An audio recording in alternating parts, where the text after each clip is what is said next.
Nah, ini satu hal yang baru Pak Tek, mungkin bisa dilanjutkan bahwa ternyata PMI cabang Blora ini sudah ditopang di semua masing-masing kecamatan. 16 kecamatan. 16 kecamatan. Ada kepengurusan Palang Merah Indonesia tingkat kecamatan. Ini yang membanggakan kami, sehingga ada kegiatan-kegiatan yang berkenaan dengan tugas-tugas kemanusiaan. Sering kami membantu tugas-tugas Kapolsek di wilayahnya, baik Kapolsek maupun dan Ramil. Sisi lain, ketika PMI punya kajak, contoh kegiatan-kegiatan kebencanaan, itu kita juga ringan dan tidak sungkan minta tolong kepada jajaran Kapolsek dan jajaran dan Ramil. Sehingga ketika di Blora ada bulan dana PMI se-Indonesia juga ada bulan dana PMI itu. Khusus untuk Blora kan hasilnya selama ini juga signifikan, artinya masyarakat itu sudah menyadari betul kalau bulan dana PMI ini kan dari masyarakat dan nanti kembali ke masyarakat juga gitu Pak Tek. Ada keinginan kuat untuk selalu menanamkan kemanusiaan, sehingga setiap insan PMI itu wajib mewujudkan dan menjaga kemanusiaan di tengah mana saja. Di dalam situasi apa saja, soalnya kata kemanusiaan itu dahsyat wanunya Pak. Oleh karena itu ketika ada ini ada itu, ketika kita ingat itu tadi Pak, tugas-tugas kemanusiaan apapun kita jalankan. Selamat datang di podcast Urip Urup, artinya Assalamualaikum warahmatullahi wabarakatuh. Waalaikumsalam. Sobat sahabat channel Urip Urup, besok pagi Kamis 8 Mei adalah peringatan Hari Palang Merah Dunia. Ini sebuah peringatan bagaimana menggagas untuk memperingati Henry Dunant sebagai pendiri pencetus dari Palang Merah Indonesia. Kali ini kami akan berbincang dengan Ketua Palang Merah Indonesia Cabang Blora, Pak Insinyur Sutikno Slamet. Assalamualaikum Pak Tek. Waalaikumsalam. Alhamdulillah sehat Pak Tek. Alhamdulillah sehat Pak Urip. Luar biasa ini Pak Tek, mantan birokrat tapi setelah itu mengabdikan dirinya di bidang kemanusiaan menjadi Ketua PMI yang sudah beberapa tahun. Insya Allah mudah-mudahan barokah. Amin. Begitu Pak Tek ya. Amin. Pak Tek, mungkin ini mengawali perbincangan. Besok pagi itu tanggal 8 Mei, Kamis, itu kan peringatan Hari Palang Merah Dunia. Kira-kira ada acara apa ini Pak Tek di PMI Blora Pak Tek? Monggo Pak Tek. Assalamualaikum warahmatullahi wabarakatuh. Waalaikumsalam warahmatullahi. Terima kasih Pak Urip. Berkenaan dengan kita besok tanggal 8 Mei 2025 itu bertepatan dengan peringatan Hari Palang Merah Internasional. Izinkan kami Pak Urip berkenaan dengan peringatan Hari Palang Merah Internasional itu tidak ada salahnya saya akan mencoba mengangkat keberadaan PMI Kabupaten Blora dari sudut kelembagaan. Kelembagaan, alhamdulillah sekarang ini PMI itu ditopang oleh PMI kecamatan, 16 kecamatan. Saya putus dulu Pak Tek, jadi istilahnya sebetulnya derap langkah dari PMI kan luar biasa. Nih kadangkala apa yang dilakukan oleh PMI selama ini kan mungkin gaungnya, sosialisasinya itu kurang ada. Ini satu hal yang baru Pak Tek, mungkin bisa dilanjutkan bahwa ternyata PMI cabang Blora ini sudah ditopang di semua masing-masing kecamatan. 16 kecamatan.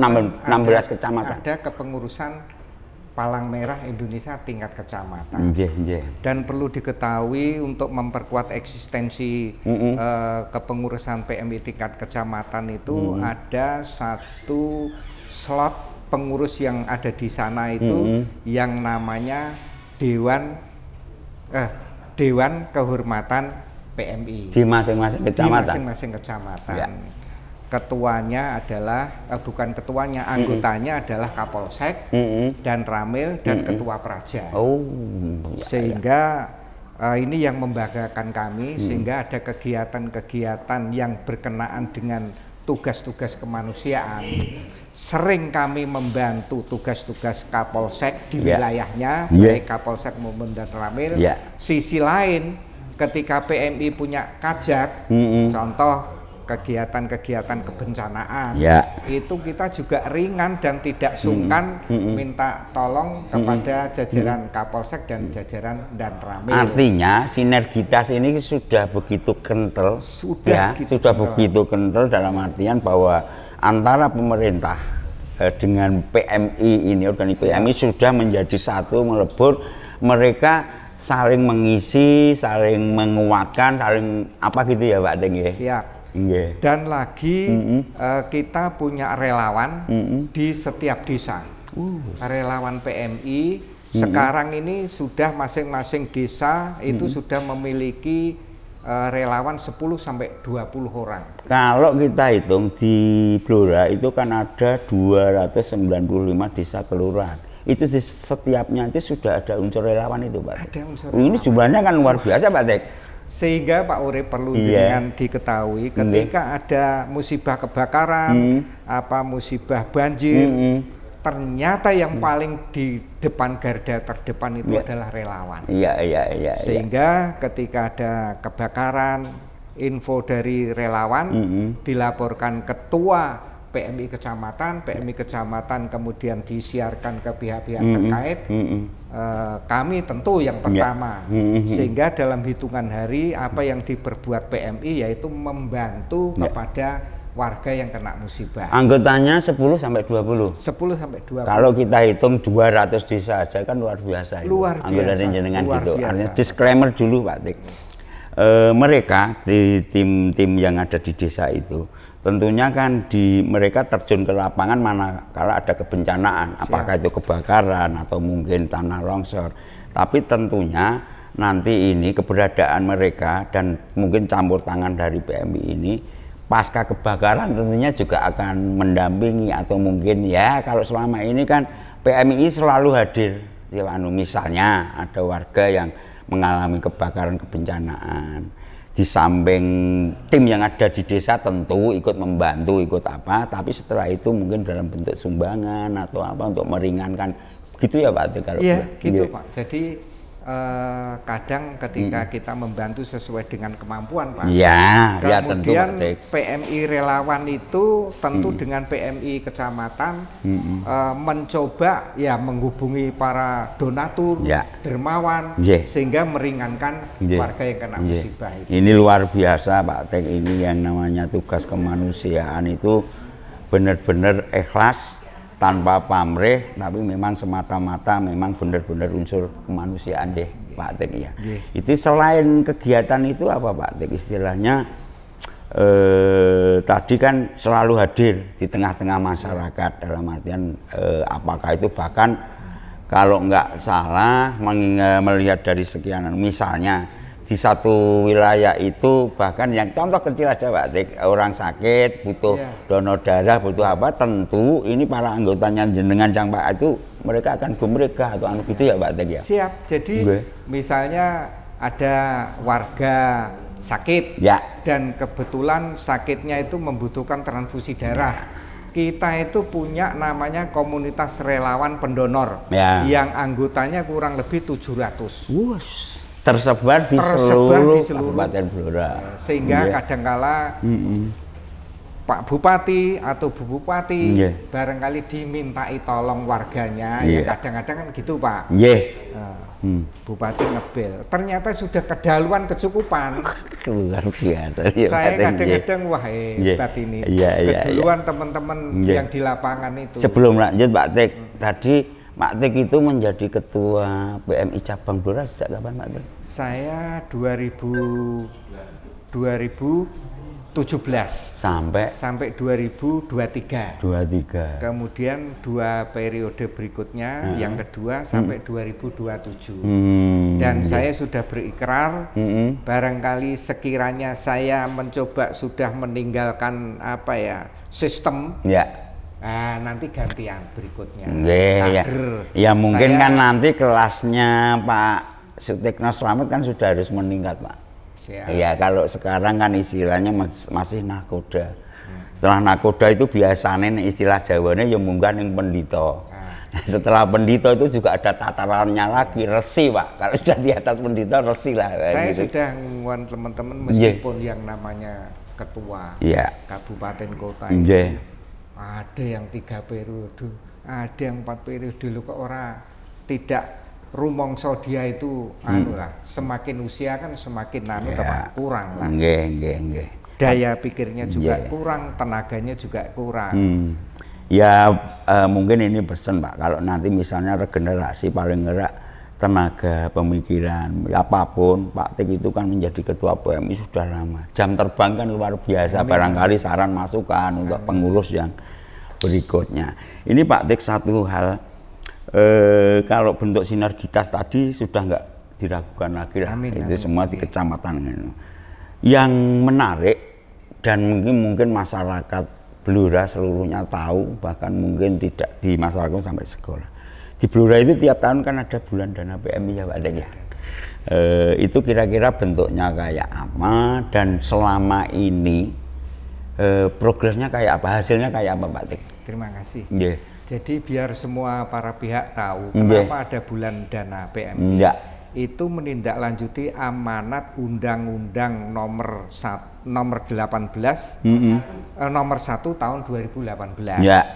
Itu regulasinya gitu ya Pak Tik ya. Regulasi di sana disebutkan bab 2 penyelenggaraan Kepalangmeran. Ditandaskan oleh pasal 2 penyelenggaraan PMI dilaksanakan oleh pemerintah dan PMI. Ada klausul lagi dalam undang-undang itu, pendanaan itu bersumber dari bantuan dari daerah, bantuan dari para pihak, dan dari masyarakat, sehingga stressingnya bantuan keuangan itu dari masyarakat. Itu implementasi di lapangan adalah bentuk bulan dana PMI, sehingga ketika di Blora ada bulan dana PMI, se-Indonesia juga ada bulan dana PMI itu. Khusus untuk Blora kan hasilnya selama ini juga signifikan, artinya masyarakat itu sudah menyadari betul kalau bulan dana PMI ini kan dari masyarakat dan nanti kembali ke masyarakat juga gitu Pak Tik. Jadi untuk meyakinkan itu tidak mudah. Ternyata yang beberapa tahap untuk bisa klik itu. Contoh begini Pak Urip, ketika ada bantuan PMI yang akan diserahkan di desa itu, dan Ramil, jajaran dan Ramil, Babinsa dan Babin Kamtimas hadir. Kemudian kepala desa atau perangkat desa hadir, sehingga membuktikan uang yang dari warga saya kembalikan ke warga. Hitungannya kalau misalnya warga satu RT lah misalnya, RT itu paling tidak kan 50 KK. Ya Mas, 50 KK. Ya sekitaran itu Pak Tik.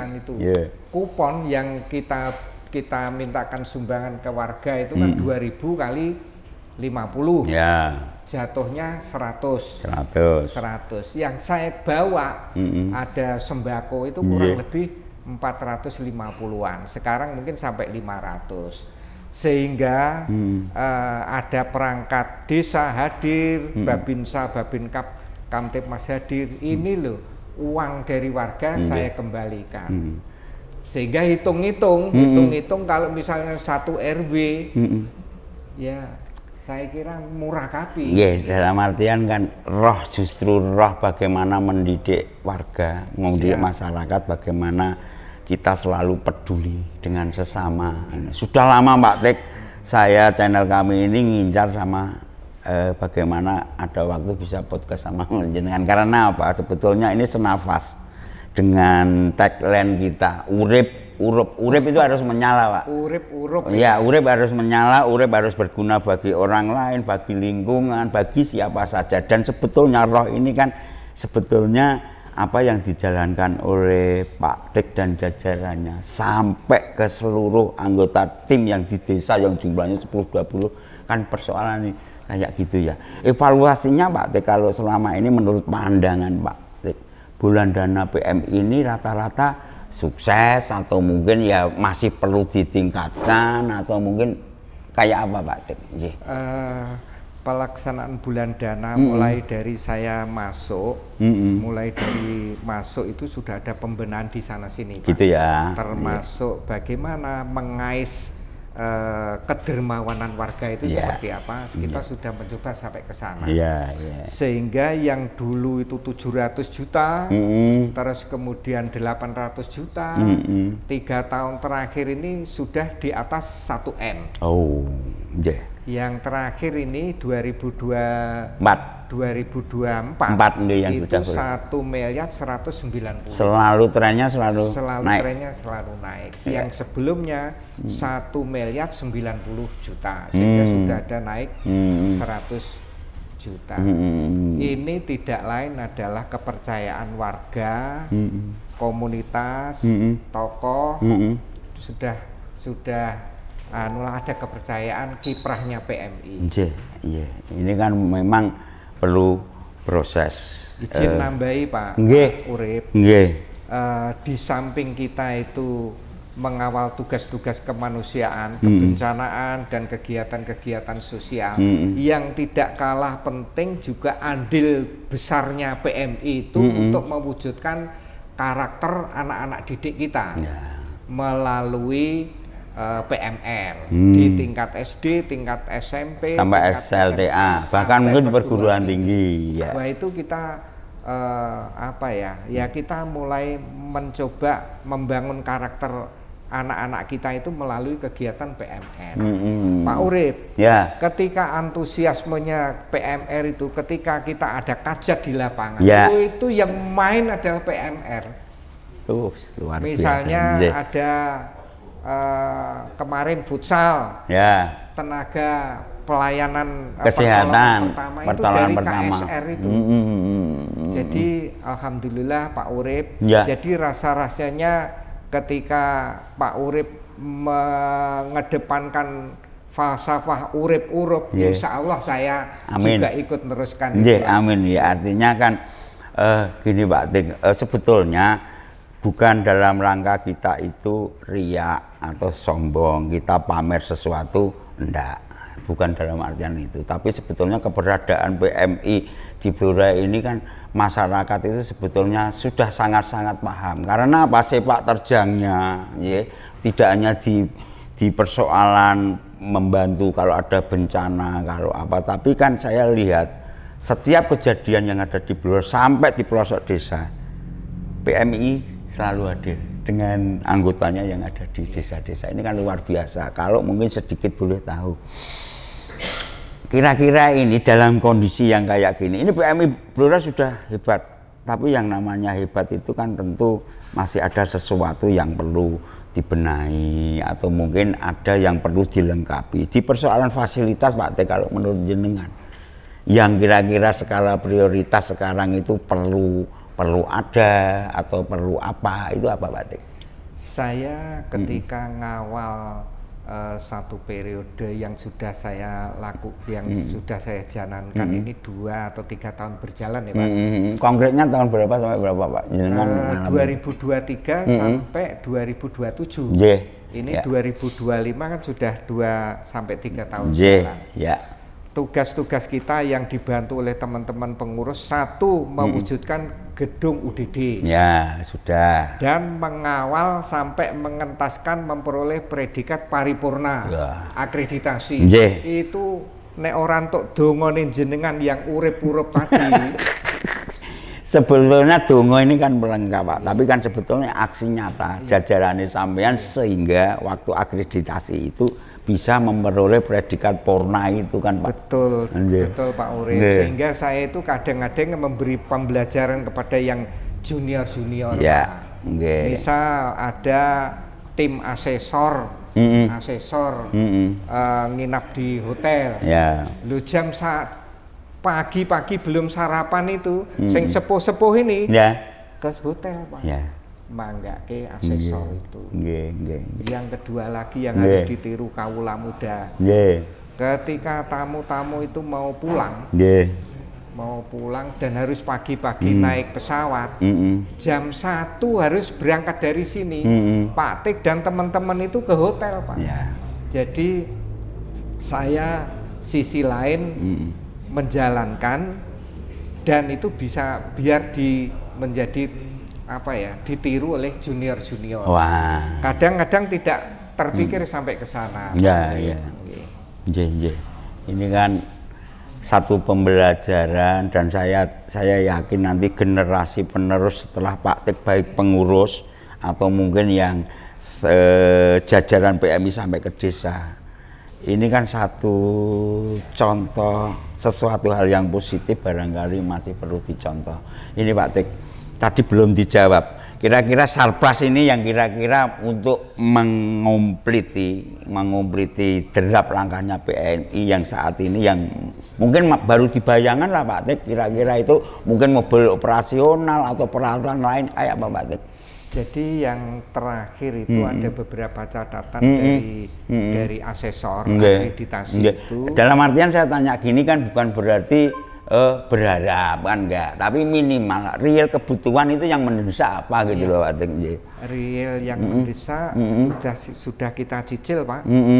Pengadaan ini seperti apa namanya, blood bag, terus ini Pak, SIM dodar, jejaring lintas PMI se-Indonesia Pak. Kita punya perangkat itu. Dan ini mungkin dalam waktu dekat kita menerima pelatihan itu Pak. Sehingga nanti akan kita ketahui dengan cepat berapa yang sudah pendonor, berapa yang dibutuhkan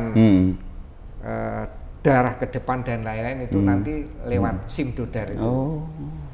Ini sudah aplikasi ya Pak? Ini sudah, alatnya sudah masuk ya Pak ya, sudah masuk, tinggal pelatihan dari Jakarta Pak Urip.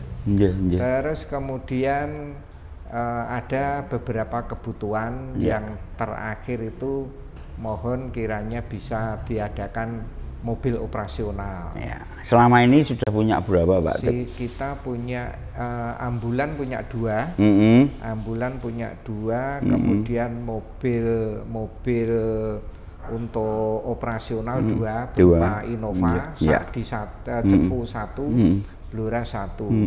Terus kemudian yang mobil operasional yang khusus UDD itu APV Pak. Memang kita tahu ketika ada donor darah, itu kadang-kadang waktunya bareng Pak. Waktunya bareng, tenaganya bisa dibagi, tapi kadang mobilnya kurang. Sehingga ini yang terakhir kita usahakan sesuai dengan RAB kita 2025, pengadaan 1 unit mobil yang murah saja Pak. Mitsubishi pokoknya memadai. Yang terpenting kan asas manfaatnya Pak. Asas manfaat. Peradaan itu harapannya apa yang selama ini sudah dirintis Pak Sutikno Slamet dengan rekan jajaran ini yang sudah mencapai di situasi yang luar biasa, kelak ke depan akan lebih maju.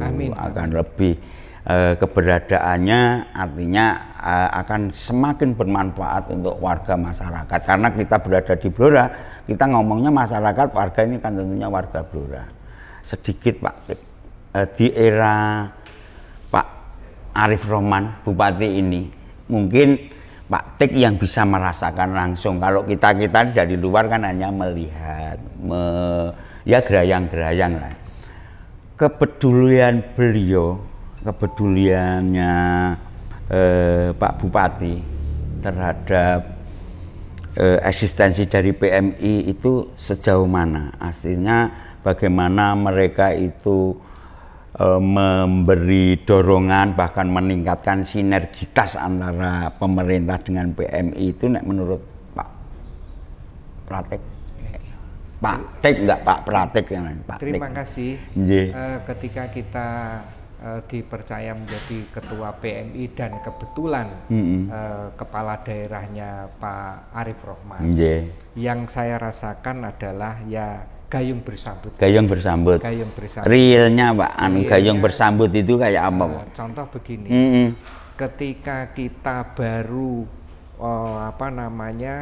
berupaya agar pendonor darah itu semakin meningkat dan merambah sampai ke elemen masyarakat. Itu beliau itu mencontohkan begini Pak, ketika ada acara TMMD, misalnya ada acara peringatan Hari Kesehatan, beberapa event lah Pak beberapa event, beliau itu mesti donor Pak, mesti donor, meskipun ketika dicek tidak memenuhi syarat. Di tempat lain dicek tidak memenuhi syarat. Saya bisa mengambil kesimpulan itu dorongan apa ya, moral para yang hadir, biar yang hadir pada acara itu tahu Pak Bupati aja donor, sehingga nanti yang hadir itu tidak hari ini kelak ikut donor. Dan beberapa kali seperti itu Pak Urip, sekarang semua hampir yang punya kajat itu mesti ngundang donor, gitu Pak. Jadi itu saya anggap satu dorongan yang memang tidak ternilai itu Mas.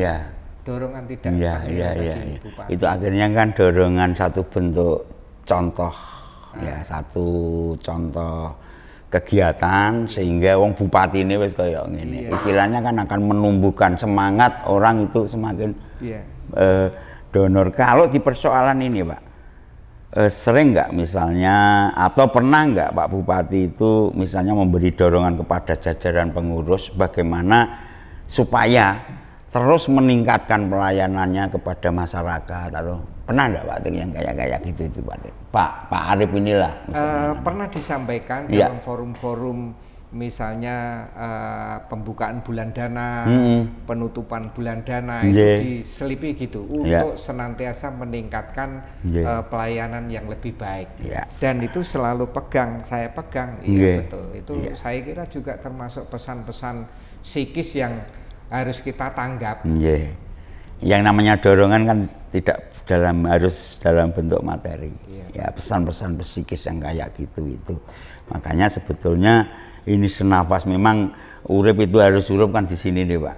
Urip itu harus berguna. Bagaimana mendorong ini terakhir nih Pak, atau mungkin bukan terakhir lah, ya mungkin sedikit pertanyaan yang masih tersisa. Harapan Pak Tik, tentunya tadi kan sudah terungkap bahwa nanti di periode yang akan datang muncullah generasi-generasi yang batik yang akan menjadi nahkoda PMI ini yang lebih handal. Harapannya Pak Tik ini untuk baik secara organisasi di PMI atau mungkin langkah nyata, peran nyata di masyarakat itu kayak apa ke depannya Pak Tik terhadap PMI ini Pak Tik? Jadi ketika nanti ada ketua baru Pak, insya Allah ketika mengikuti sistem yang sudah terbangun, insya Allah lebih baik Pak. Gitu ya. Tapi ketika di luar sistem, yaitu ujian, bisa melaku apa enggak? Gitu. Karena sistem ini Pak Urip perlu diketahui.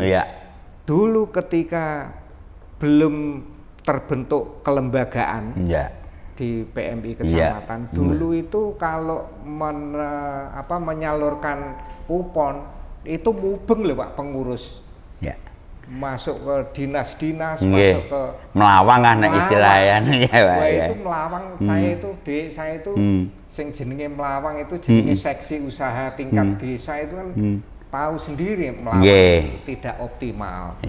Dan itu memang wis ditekati nyuwun sewu lah, ngeluangke waktu kadang kalau ya dengan resiko berhadapan dengan muka sinis, muka apa itu dilakoni kan Pak, yang kayak gitu itu dari melawang itu akhirnya meningkat kan Pak? Meningkat. Sehingga sistem yang terbangun ini mudah-mudahan ngenteng-ngentengi ketika nanti pengurus baru. Ketika Pak Urip perlu diketahui, ketua PMI kecamatan itu ex-FU camat loh Pak.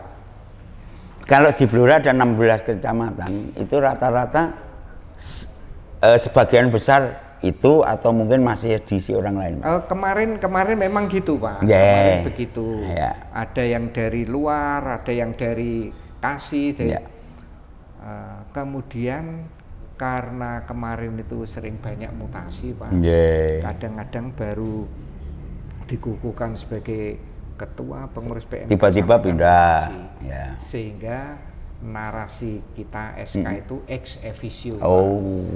Sehingga nanti kalau ada, dan ini tertolong Pak, tertolong karena memang kita itu ada latar belakang pelaksanaan penyelenggaraan Kepalang Merahan itu dilaksanakan oleh pemerintah dan PMI, dan ini mungkin mudah-mudahan menjadi rujukan PMI tetangga kita. Aslinya ini saya garis bawahi Pak, bahwa yang selama ini selain memperbaiki organisasi, meningkatkan peran nyata, sebetulnya yang dibangun Pak Tik selama menjadi ketua ini kan sistem.